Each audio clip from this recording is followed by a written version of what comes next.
आज का अपना टॉपिक है पाचन अर्थात डाइजेशन। ठीक है, पाचन अर्थात डाइजेशन। देखो, इससे पहले अपन ने कोशिका टॉपिक से संबंधित अध्ययन किया था। कोशिका से संबंधित अपने प्रश्न भी किए थे और कोशिका के बारे में संरचना है या उसके बारे में डिटेल्स पढ़ी थी। ठीक है, अपना दूसरा टॉपिक है डाइजेशन अर्थात पाचन।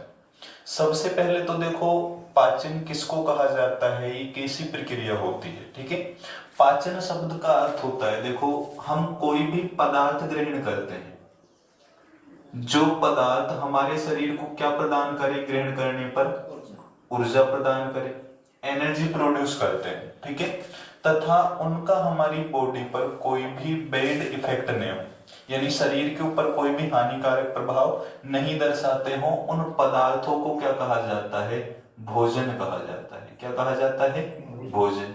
ठीक है, अब इस भोजन के अंदर यानी फूड के अंदर कुछ ऐसे पदार्थ होते हैं जो हमारे शरीर को ऊर्जा प्रदान कर रहे हैं और साथ में शरीर की किसके लिए, वृद्धि के लिए यानी ग्रोथ के लिए और डेवलपमेंट के लिए, वृद्धि और विकास के लिए क्या होते हैं, आवश्यक होते हैं। ठीक है, इस भोजन में कुछ ऐसे पदार्थ हैं जो शरीर की वृद्धि और विकास के लिए क्या है, आवश्यक है, ग्रोथ और डेवलपमेंट के लिए क्या है, जरूरी है।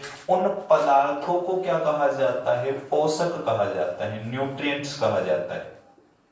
उन पदार्थों को अपन क्या कहते हैं, पोषक अर्थात न्यूट्रिएंट्स कहते हैं। एग्जाम्पल सबको पता है, देखो पोषक क्या होते हैं, जैसे प्रोटीन है, वसा है, कार्बोहाइड्रेट है, विटामिन है, वो सभी क्या है, पोषक, जो हमारे शरीर में किस लिए आवश्यक होते हैं, ग्रोथ और डेवलपमेंट के लिए। ठीक है, ये अपन एक अलग से टॉपिक आता है जिससे प्रश्न भी कई बार अधिकांश पूछे जाते हैं, ज्यादातर विटामिन से संबंधित या प्रोटीन से संबंधित प्रश्न आते हैं। ठीक है, तो अब यहाँ पर देखो पाचन क्या है, ये पोषक दो प्रकार के हैं।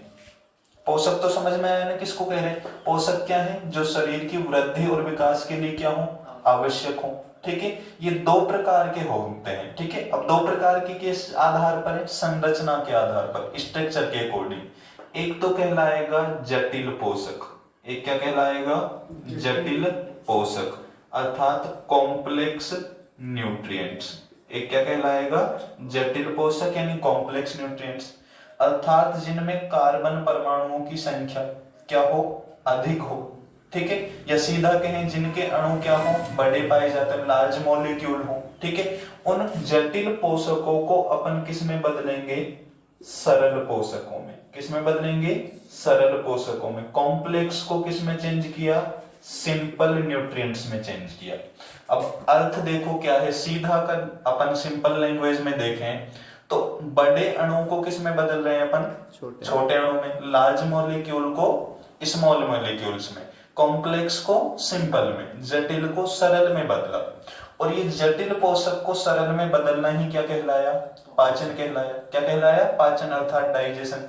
एग्जाम्पल के तौर पर देखें अपन, जैसे C11H22O11, सॉरी C12 होता है। ठीक है, O11, ये एक कार्बोहाइड्रेट है जिसका नाम क्या होता है, सुक्रोज।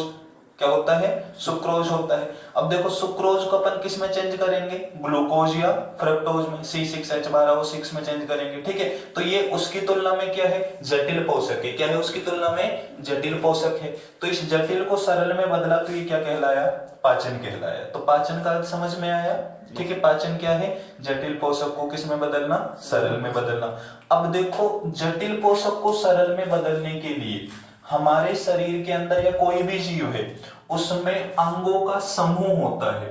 ठीक है, ऑर्गन्स का क्या होता है, ग्रुप होता है। उस ऑर्गन्स के ग्रुप को कहा जाता है आहार नाल। क्या कहा जाता है, आहार नाल, एलिमेंट्री कैनाल।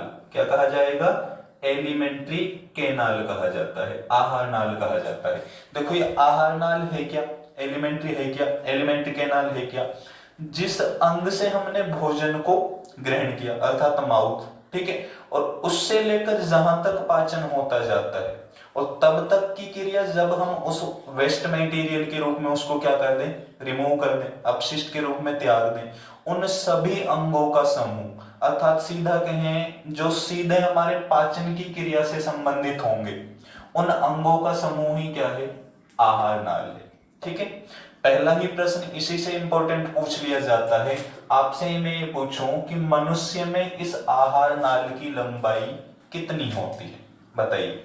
अधिकांश प्रश्न पूछ लिया जाता है मनुष्य में आहार नाल की लंबाई कितनी होती है, कितनी पाई जाती है?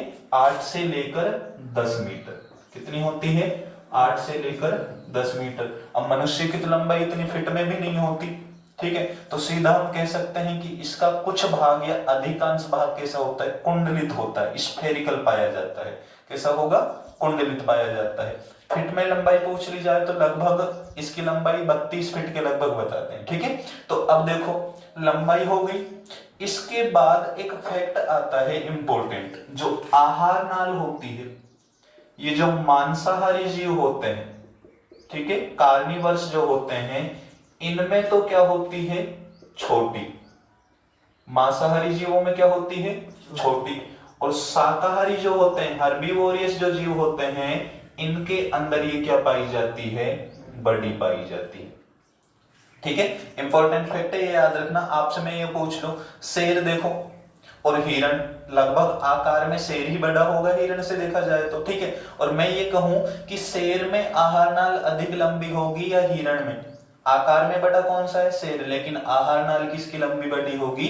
शाकाहारी है, क्योंकि, ठीक है, उसके कुछ रीजन पाए जाते हैं, अपन एक अलग से टॉपिक में देखेंगे। जैसे इनका जो स्टोमक पार्ट होता है, आमाशय वाला भाग होता है, उसमें पाचन के लिए एक अलग से फूड का स्टोरेज करते हैं, जिसको रोमंथन जुगाली करना कहते हैं ना। कोई भी गाय भैंस वगैरह देखे होंगे, भोजन को क्या करते हैं? निगलते हैं और स्टोरेज कर लेते हैं बिना चबाए, फिर बाद में दोबारा माउथ में लाकर चबाते हैं। ठीक है, तो इनके अंदर अलग से ऑर्गन होते हैं। तो शाकाहारी जीवों में, हर्बीवोरियस में, जो एलिमेंट्री कैनाल, आहार नाली क्या होती है? बड़ी होती है। किसके कंपैरिजन में, तुलना में? कार्निवर्स, मांसाहारी की तुलना में। इतना समझ में आया? पहली चीज, आहार नाल की लंबाई 8 से 10 मीटर, मांसाहारी में छोटी होती है और शाकाहारी में क्या होती है? बड़ी पाई जाती है। ठीक है, अब ये कौन कौन से इसमें अंग आते हैं, किस प्रकार से इनकी क्रियाविधि होती है, ठीक है, तो उसके लिए हम इसको एक चित्र के अंदर देखेंगे, मनुष्य के अंदर कौन कौन से आहार नाल के अंदर अंग पाए जाते हैं। देखो, लगभग इस प्रकार की हमारे पाचन तंत्र की क्या होती है? संरचना, या सीधा कहें तो आहार नाल की लगभग क्या पाई जाती है? संरचना होती है। अब देखो, इस आहार नाल के अंदर हम शुरुआत कहां से करते हैं? आहार नाल में सबसे पहला ऑर्गन आता है हमारा माउथ, अर्थात मुख।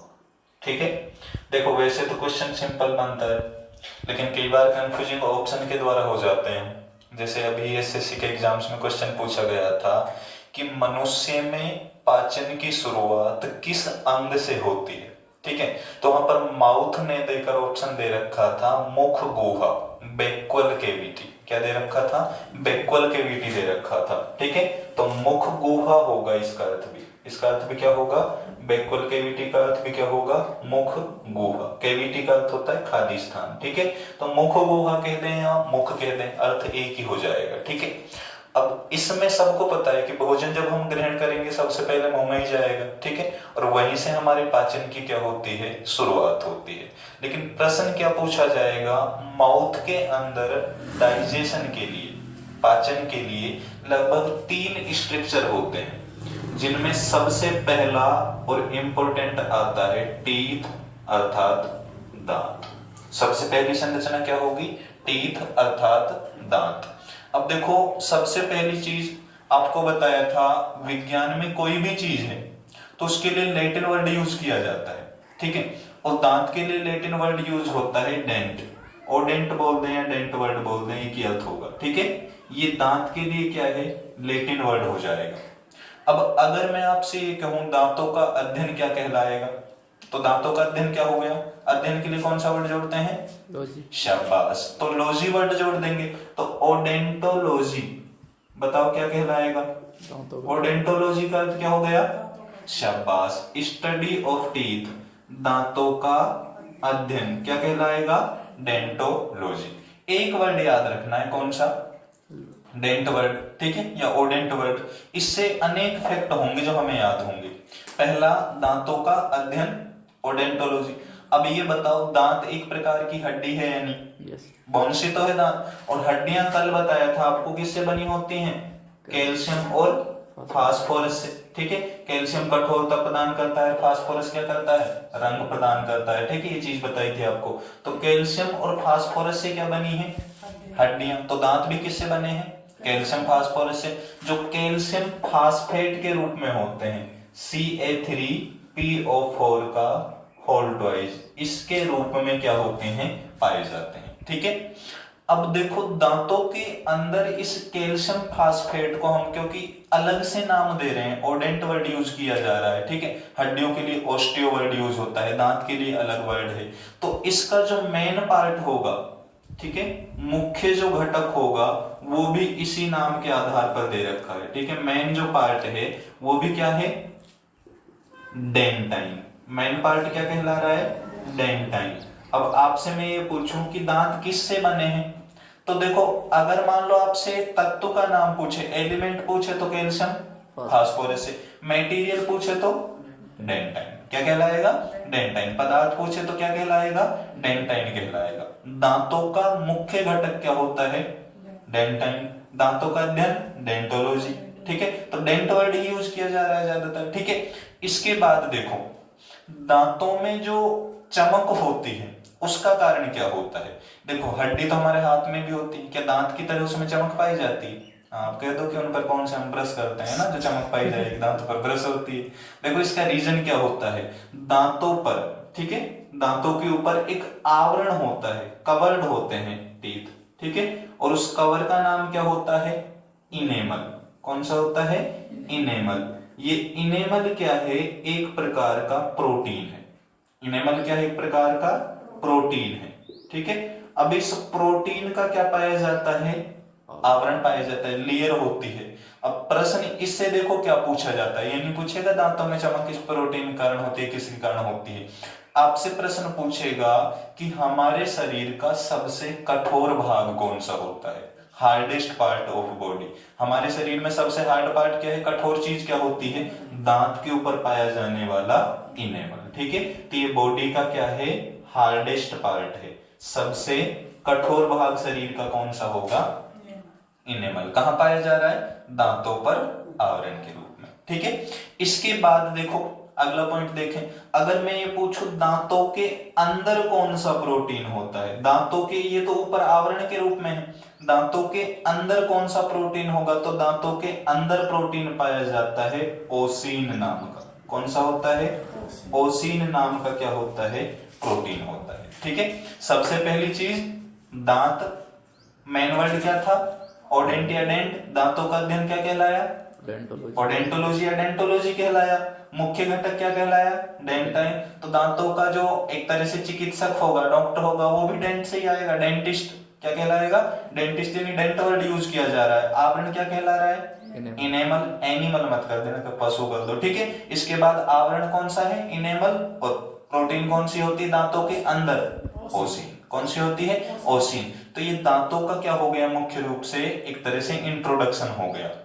अब ये दांत को देखो हम दो प्रकार से क्या करते हैं, क्लासिफाइड करते हैं, अर्थात दो प्रकार से इनका वर्गीकरण करते हैं। अब देखो वर्गीकरण देखो किस आधार पर होगा, सबसे पहला प्रकार या पहला आधार वर्गीकरण का क्या होगा, पहला होगा उत्पत्ति के आधार पर। देखो उत्पत्ति का अर्थ क्या है, ओरिजिन का अर्थ क्या होगा, ओरिजिन का अर्थ होता है कि जन्म के बाद। कुछ दांत तो आपने ऐसे देखे होंगे कि एक बार उत्पन्न होते हैं और लगभग 5 से 6 वर्ष की आयु के पश्चात वो टूट कर क्या होते हैं, दोबारा आते हैं, जिनको हम किस नाम से जानते हैं, दूध के दांत। यानी कुछ दांत तो ऐसे जन्म के बाद एक बार आए, टूट कर फिर दोबारा से उत्पन्न होंगे, और कुछ दांत ऐसे होते हैं जो जन्म के बाद एक बार आते हैं, यदि टूट जाएं तो दोबारा उत्पन्न नहीं होंगे। तो इस आधार पर यानी उत्पत्ति के आधार पर, अकॉर्डिंग टू ओरिजिन, दांत कितने प्रकार के हैं, 2। पहला तो कहलाएगा दूध के दांत।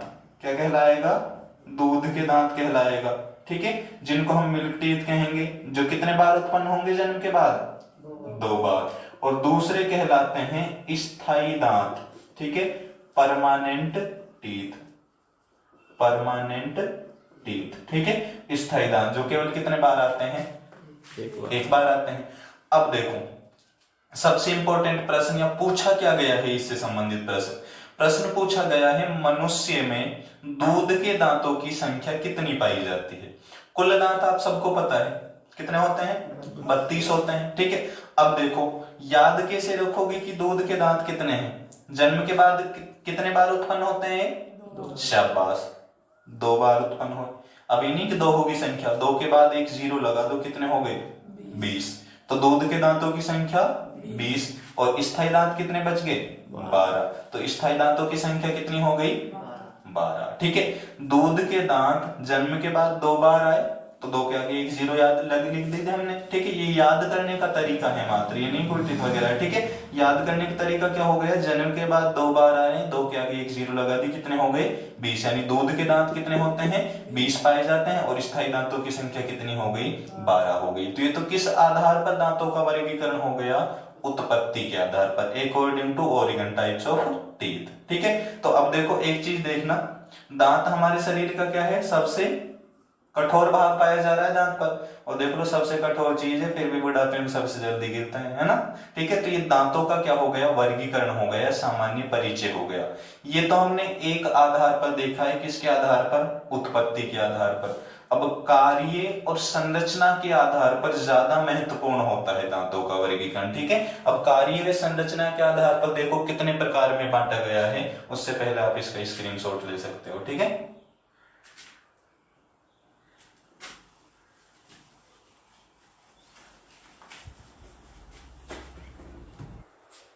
अब देखो दूसरा बेस अगर हम देखें, पहला हमने देखा है किसके आधार पर, उत्पत्ति के आधार पर। दूसरा है स्ट्रक्चर, ठीक है, और फंक्शंस के अकॉर्डिंग,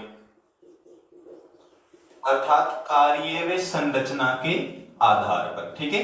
संरचना और किसके आधार पर, कार्य के आधार पर। अब देखो संरचना व कार्य के आधार पर कितने प्रकार के होंगे, आसानी से समझना, देखो बिल्कुल सिंपल चीज, इतनी टफ नहीं है, ठीक है। कैसे याद रखोगे, मान लो ये हमारा एक क्या है, एक प्रकार से जबड़ा, ठीक है, कोई सा भी मान सकते हैं, ऊपरी जबड़ा या निचला जबड़ा, ठीक है। अब देखो इसमें आपने सभी ने देखा होगा, सभी के पाए जाते हैं सामने के 4 जो दांत होते हैं, ठीक है। इस तरह से सामने कितने दांत पाए जाते हैं, 4 दांत पाए जाते हैं। इन सामने के 4 दांतों को कहा जाता है कृंतक। क्या कहा जाता है, कृंतक, इनसाइजर। क्या कहा जाता है, इनसाइजर कहा जाता है। ये सामने के जो 4 दांत होंगे, इनको किस नाम से जाना जा रहा है, कृंतक के नाम से जाना जा रहा है, इनसाइजर के नाम से जाना जा रहा है, ठीक है। अब इनका काम क्या होता है, ज्यादातर इनका काम होता है भोजन को काटना या क्या करना, कुतरना, ठीक है। भोजन को क्या करना, काटना या कुतरना। तो सीधा चूहे और गिलहरी जैसे जीवों के अंदर ये क्या होते हैं, ज्यादा विकसित होते हैं। अब देखा किसी भी जीव में देख लेना, इन 4 दांतों के बाद, जैसे मनुष्य में देखे अपन, इन 4 दांतों के बाद एक एक नुकीला दांत होता है। अब इतना भी नुकीला नहीं होता मनुष्य में, ठीक है, वो तो हम यहाँ पर स्ट्रक्चर के लिए बना रहे हैं। एक एक कैसा दांत पाया जाता है, नुकीला दांत होता है, ठीक है। दोनों तरफ पाया जाता है ना 4 दांत, और फिर एक एक नुकीला पाया जाता है। इस दांत को कहा जाता है रदनक। क्या कहा जाता है, रदनक, केनाइन के नाम से जाना जाता है। इंपॉर्टेंट फैक्ट आते हैं इससे संबंधित, देखो केनाइन से संबंधित इंपॉर्टेंट फैक्ट क्या है। पहली चीज, हाथी के अंदर आपने देखा होगा बाहर 2 दांत निकले होते हैं, बाहर 2 दांत निकले होते हैं हाथी के अंदर। इन बाहर निकले हुए दांतों को किस नाम से जाना जाता है, टस्क कहते हैं इनको। क्या कहते हैं, टस्क। जैसे बिलियर्ड नाम का एक गेम होता है, उसकी गेंद बनाई जाती है, बॉल बनाई जाती है उसके द्वारा, बिलियर्ड गेम की, ठीक है। तो मुख्य रूप से अब देखो रदनक जो दांत हैं, ये पहली चीज तो फैक्ट क्या हुआ इनसे, कि जो हाथी के बाहरी दांत हैं, हाथी के जो क्या पाए जाते हैं, बाहरी दांत पाए जाते हैं, ये किसका रूपांतरण होते हैं, चेंजिंग रूप होते हैं रदनक का। प्रश्न क्या पूछ सकता है आपसे कि हाथी के बाहर दिखाई देने वाले दांत कौन से प्रकार के दांत होते हैं, तो कौन सा बताएंगे अपन, रदनक दांत कहलाएंगे, ठीक है। अब देखो इनका काम होता है भोजन को चीरना और फाड़ना। क्या होता है, भोजन को चीरना और फाड़ना। और चीर फाड़ का कार्य कौन से जीव करेंगे, शाकाहारी या मांसाहारी, शाबाश, मांसाहारी। तो आपसे ये प्रश्न पूछ लिया जाए कि मांसाहारी में सर्वाधिक कौन से दांत विकसित पाए जाते हैं, तो क्या बताओगे? मांसाहारी में अधिक विकसित। अब ये नहीं कि केवल उनमें ही विकसित होते हैं, इसका अर्थ क्या है कि मांसाहारी में क्या है? अधिक विकसित पाए जाते हैं। ठीक है, तो मांसाहारी जीवों में सबसे ज्यादा कौन से विकसित होते हैं? रदनक। अब ये देखो, शेर आदि है या कुछ जीवों के अंदर डरावने प्रतीत होते हैं ना, इसलिए इनको कहा जाता है वेम्पायर टीथ। क्या कहा जाता है? वेम्पायर टीथ कहा जाता है, अर्थात पिशाच दांत कहते हैं इनको। क्या कहा जाता है? वेम्पायर टीथ कहा जाता है, यानी पिशाच दांत के नाम से जाना जाता है। कौन से को? रदनक दांत को। ठीक है, अब एक चीज याद रखना भाई, पिशाच दांत हैं, इनसे एक फैक्ट आता है, एग्जाम से संबंधित वैसे नहीं पूछे जाते हैं ऐसे प्रश्न। जो रूस देश है, रूस में जिन महिलाओं के अंदर ये दांत कुछ लंबा पाया जाता है, उन महिलाओं को अन्य महिलाओं की तुलना में ज्यादा सुंदर माना जाता है। ठीक है, ज्यादा सुंदर माना जाता है जिनके अंदर क्या पाया जाता हो? पिशाच दांत अधिक विकसित होता हो। जैसे हर देश के लिए अलग अलग संस्कृति होती है। जैसे चीन में जिन महिलाओं के पैर की लंबाई क्या होती हो? छोटी पाई जाती हो, पंजे की जो लंबाई होती है उनको अधिक सुंदर माना जाता है। ठीक है, तो ऐसे ही रूस में जिनके अंदर ये लंबा होगा उनको क्या माना जाएगा? अधिक सुंदर माना जाएगा। ठीक, भारत में तो दांत भी बोल रहे हैं ना। ठीक है, तो पिशाच दांत किसको कहा जाता है? रदनक को। ठीक है, पहला दांत सबसे सामने के जो है कृंतक, काटना कुतरना, तो अधिक विकसित चूहे या गिलहरी में। दूसरे रदनक, कैनाइन कहते हैं जिनको, जिनका कार्य क्या होता है? भोजन को चीर फाड़ कौन से करेंगे? मांसाहारी, तो अधिक विकसित किस में हो गए? मांसाहारी में, इसलिए क्या कहा जा रहा है इनको? पिशाच दांत कहते हैं। हाथी के बाहरी दांत किसका रूपांतरण होते हैं? रदनक का। ये बताओ मनुष्य में क्या काम आते हैं कैनाइन? शाबाश, चीरने फाड़ने के लिए। इसके साथ क्या काम आते हैं? कांच की पाइप से ढक्कन खोलने में, है ना। ठीक है, तो देखो रदनक दांत हो गया। इसके बाद इनके दोनों तरफ, ठीक है, इनके दोनों तरफ कितने दांत पाए जाते हैं? दो दो दांत पाए जाते हैं दोनों तरफ। ठीक है, इन दांतों को देखो किस नाम से जाना जाता है? इनको कहा जाता है प्री मोलर। इनको क्या कहा जाता है? प्री मोलर, अर्थात अग्र चवर्णक। इनको क्या कहा जाता है? अग्र चवर्णक। देखो, इससे संबंधित एसएससी एमटीएस 2013 में क्वेश्चन पूछा गया था कि मनुष्य के अंदर किस दांत को चिक टीथ कहते हैं? यानी चिक वाला पार्ट कौन सा होगा? मिड पार्ट वाला होगा या लास्ट होगा या सामने का? मिड वाला ही तो होगा। अब देखो सामने है, ये सामने में तो कौन से हो गए? कृंतक। उसके बाद ये जो हमारे माउथ के जॉइंट है, इनके पास लगभग कौन सा हो गया? रदनक। तो ये हमारा चिक थोड़ी हुआ, इसके बाद वाला पार्ट चिक है, और वहां पर कौन से होते हैं? अग्रचवर्णक। तो ये याद रखना, इनको क्या भी कहते हैं अपन? चिक टीथ भी कहते हैं, क्योंकि गाल के पास पाए जाते हैं, इसलिए चिक टीथ किसको कहा जाएगा? अग्रचवर्णक को। इसके बाद देखो, मनुष्य में दांत पाए जाते हैं इस तरह से तीन तीन दोनों तरफ, जिनको हम साधारण तौर पर दांत की जगह क्या कह देते हैं? दाढ़ के नाम से जाना जाता है। इनमें जो रूट पाई जाती है, अर्थात दांत की जो जड़ होती है, दो होती हैं, बाकी में कितनी होती है? सिंगल होती है। इनको देखो प्रीमोलर, प्रीमोलर के बाद क्या कहा अपन ने? मोलर। क्या कहा? मोलर। अर्थात मोलर के बाद क्या नाम हो गया इनका? अग्रचवर्णक था, तो इनका क्या हो गया? चवर्णक। क्या हो गया? चवर्णक। इन दोनों का ही काम क्या होता है वैसे? भोजन को चबाना। इससे क्या फैक्ट होगा? इससे फैक्ट होता है मनुष्य में इनमें से एक दांत ऐसा होता है जो लगभग 21 वर्ष की आयु के बाद आता है, जिसको अपन किस नाम से जानते हैं? अक्ल दाढ़ कहते हैं। शाबाश। विजडम टीथ के नाम से किसको जाना जाता है? अक्ल दाढ़ के नाम से किसको जाना जाता है? चवर्णक को। ठीक है, लगभग कितनी एज में आता है? इतने रजिस्ट्री हो लेती है, फिर अकल की जरूरत नहीं होती है ना। ठीक है, तो 21 वर्ष की आयु के बाद लगभग उत्पन्न होता है, जिसको अपन क्या कहते हैं? अक्ल दाढ़ कहते हैं। ठीक है, फिर अकल की वैसी जरूरत नहीं होती है ना, खतरे का चिन्ह वैसी रेड दिखाई देता है। तो विजडम टीथ के नाम से किसको जानते हैं अपन? चवर्णक को जाना जाता है। ठीक है, तो ये दांतों के 4 प्रकार हो गए। ठीक है, अब देखो इनकी संख्या भी याद रखनी है हमें। साथ में कई बार डायरेक्ट पूछ लिया जाता है कि मनुष्य में टीथ फॉर्मूला क्या है, दंत सूत्र क्या है। दांतों की संख्या के लिए एक सूत्र है जिसको दंत सूत्र कह रहे हैं अपन। अब देखो ये दंत सूत्र क्या होता है? एक संख्या याद रखनी है आपको, एक वर्ड तो याद रख सकते हो आप, 21 23। ये तो आसानी से याद रख सकते हैं, बिल्कुल सिंपल संख्या है। ठीक है, 21 23 बटे कर देना 21 23 गुणा 2। अब यहाँ पर देखो भाई गणित का उपयोग तो करना है, पर गणित के नियमों का उपयोग अधिक नहीं करना है। कभी कर दो भाई हाँ ऊपर वाली संख्या गुणा है केवल 2 से, ठीक है।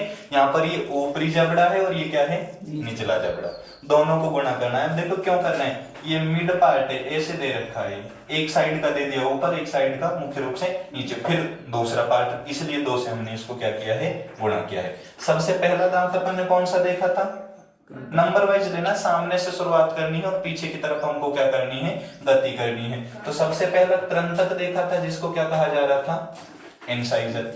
उसके बाद त्रंतक के बाद दूसरा कौन सा आया था इनके बाद, रदनक आया, जिसको अपन ने क्या कहा था, कैनाइन। फिर चिकटीथ, प्रीमोलर, और फिर कौन से आए थे, मोलर यानी जवर्णक, ठीक है। अब देखो 2 को 2 से गुणा किया तो 4, यानी इंसाइजर 4 ऊपरी जबड़े में और 4, क्योंकि इसको भी गुणा करेंगे और इसको भी गुणा करेंगे, तो 4 ऊपरी जबड़े में और 4 निचले में, तो इनकी संख्या कितनी हो गई। अब आपको बताते जाना है, कृंतक कितने हो गए 8 और रदनक कितने हो गए 4, शाबाश। 2 देखे होंगे तो बिल्कुल सिंपल पहचान है, शेर आदि में 2 ऊपर से लटके हुए दिखाई देते हैं, कुत्ते के अंदर भी, ठीक है, और 2 नीचे की साइड होते हैं नुकीले, ठीक है, तो टोटल 4 हो गए। ये भी कितने हो गए टोटल, शाबाश, ये टोटल 12, 12 8 20, 4 24 और 8 32, कुल दांतों की संख्या कितनी हो गई, 32 हो गई। अब देखो फैक्टर यहाँ पर सीधा भी पूछ सकता है कि मनुष्य में दंत सूत्र क्या है। प्रश्न टफ बनाना हो थोड़ा, इतना भी टफ नहीं होगा, अगर मान लो टफ करना हो तो कैसे पूछ सकता है, आपसे पूछ ले कि चाइल्ड के अंदर, शिशु के अंदर कौन सा दांत नहीं होगा, तो ज्यादातर देखो ध्यान किस पर जाएगा, हमारा दाढ़ वालों पर जाएगा कि दाढ़ नहीं पाई जाती है शिशु के अंदर, ठीक है। लेकिन देखो शिशु का टीथ फॉर्मूला क्या है, चाइल्ड का क्या होगा, 21/02 बटे 21/02 गुणा 2।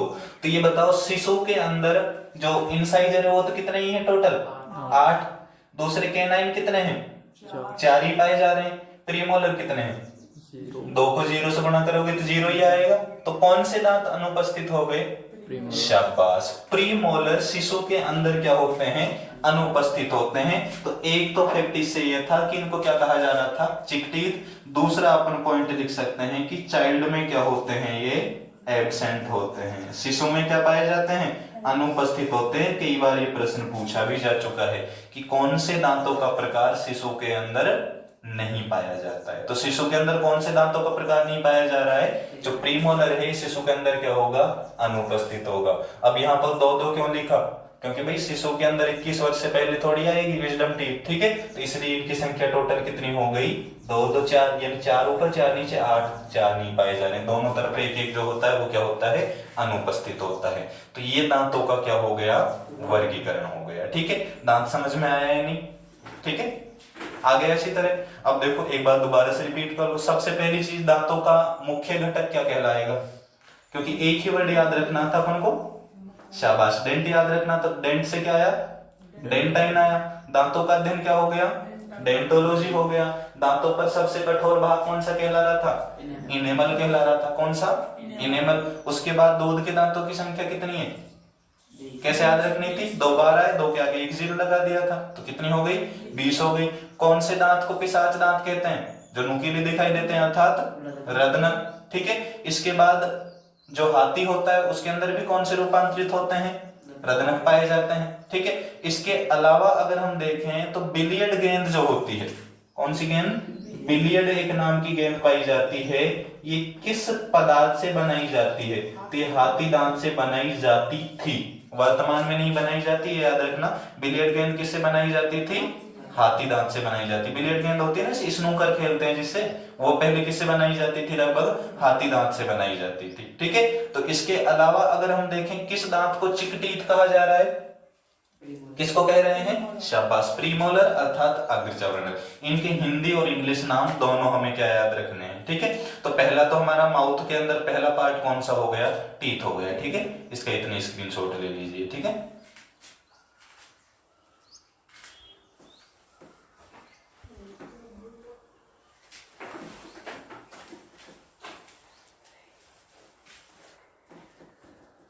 देखो इसके बाद माउथ के अंदर ही अपन दूसरा सबसे महत्वपूर्ण पार्ट देखें तो दूसरा पार्ट आता है टंग अर्थात जीवा या जीभ। ठीक है, सबसे इंपॉर्टेंट पार्ट है भाई। ठीक है, सबसे खतरनाक पार्ट भी होता है। हड्डी नहीं होती है फिर भी इतनी स्पीड से चलती है ना, कभी भी कुटवाने के काम कर सकती है। ठीक है, इसलिए कंट्रोल रखना चाहिए। ठीक है, तो जीवा सबसे इंपॉर्टेंट पार्ट है।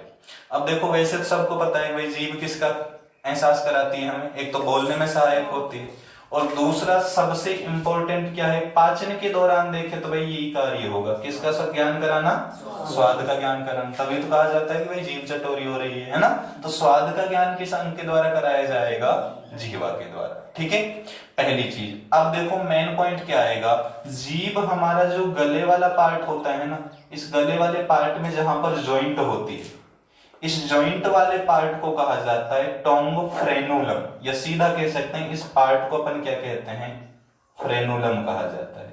क्या कहा जाता है, फ्रेनुलम। जहां पर जीभ हमारी जॉइंट होगी उस पार्ट को अपन किस नाम से जान रहे हैं, फ्रेनुलम के नाम से जान रहे हैं। ठीक है, ये इतना इंपॉर्टेंट नहीं है। मेन चीज पहली अपनी क्या आई, क्या काम कराती है, स्वाद का ज्ञान कराती है। अब स्वाद का ज्ञान कराने के लिए इसमें पाई जाती है स्वाद कलिका। क्या पाई जाएंगी, शाबाश, स्वाद कलिका। और इन स्वाद कलिकाओं की संख्या होती है लगभग 9000।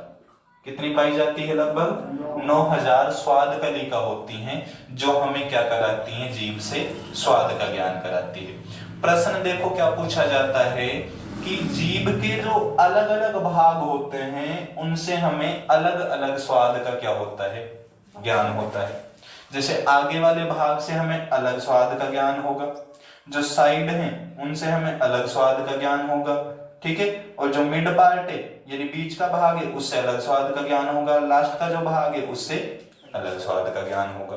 अब मान लो मैं आपसे पूछ लो कि जीभ के साइड वाले भाग से किस स्वाद का ज्ञान होता है, या नमकीन स्वाद का ज्ञान किस पार्ट से होता है, तो देखो इसको रटना नहीं है, थोड़ा सा बस भावनाओं में बहने की जरूरत होगी, है ना। अब देखो भावनाओं में कैसे बहना, सबसे पहले अपन को क्या करना है, एक याद रख लो बस, स्वीट का टेस्ट कहां से पता लगेगा, मीठे का आगे से। मीठे का उल्टा कड़वा। ठीक है, स्वीट का बेटर हो जाएगा, मीठे का उल्टा क्या हो गया, कड़वा हो गया। आगे का उल्टा पीछे, आगे का उल्टा पीछे ही तो होगा भाई, और मीठे का उल्टा कड़वा। तो जीभ के किस भाग से कड़वे स्वाद का ज्ञान होता है, शाबाश, पश्च भाग से। अब भाई एक्सपीरियंस वाले भी होंगे दो चार तुम में से, है ना। नमकीन कहाँ रखी जाती है पार्टी के समय, बीच में, बीच में, शाबाश। और नमकीन स्वाद का ज्ञान भी कहाँ से होगा, बीच वाले भाग से। ठीक है, दो चार की तो भावना जाग गई होंगी, अभी याददाश्त आ गई होगी, है ना। ठीक है, फिलहाल तो इस बहन है ना, कोरोना वायरस का कुछ ज्यादा इफेक्ट है। तो देखो मीठे स्वाद का ज्ञान अग्रभाग से और कड़वे स्वाद का ज्ञान पश्च से। नमकीन कहाँ रखनी है, हाँ, एक्सपीरियंस वाले हो। ठीक है, और बचा क्या, खट्टा, ठीक, साइड से। ठीक है, तो पार्श्व जो भाग होगा, साइड वाला जो भाग होगा, उससे किस स्वाद का ज्ञान होता है, खट्टे स्वाद का ज्ञान होता है। ठीक है, अग्र भाग से मीठे का, मीठे का उल्टा कड़वा, आगे का उल्टा पीछे। तो जीभ के पश्च भाग से किसका हो गया, कड़वे स्वाद का, नमकीन, बाकी भूल जाए, ये नहीं भूलेंगे। ठीक है, साइड से खट्टे का। ठीक है, अब एक चीज देखिए आपने, हम टेबलेट लेते हैं, कड़वी होती है टेबलेट, हमें कड़वे स्वाद का ज्ञान कहाँ होता है, पश्च भाग से। टेबलेट लेते टाइम टेबलेट को रखेंगे भी कहाँ, पश्च भाग से, जहां हमें कड़वे का एहसास हो गया, है ना। तो खतरों से खेलने की तो आदत होती है मनुष्य की। ठीक है, तो जीभ के अलग अलग भाग से अलग अलग स्वाद का ज्ञान कराया जाता है। और ज्ञान कराने के लिए कौन सी संरचना होती है, स्वाद कलिका, जिनकी संख्या कितनी होती है, लगभग 9000 पाई जाती है, जिनसे स्वाद का ज्ञान कराया जाता है। ठीक है, अब एक काम और होता है, जीभ के द्वारा मुख्य रूप से बोलने की क्रिया हो गई, दूसरा भोजन के अंदर ये लार का भी क्या करती है, मिश्रण करती है, मिक्स करती है।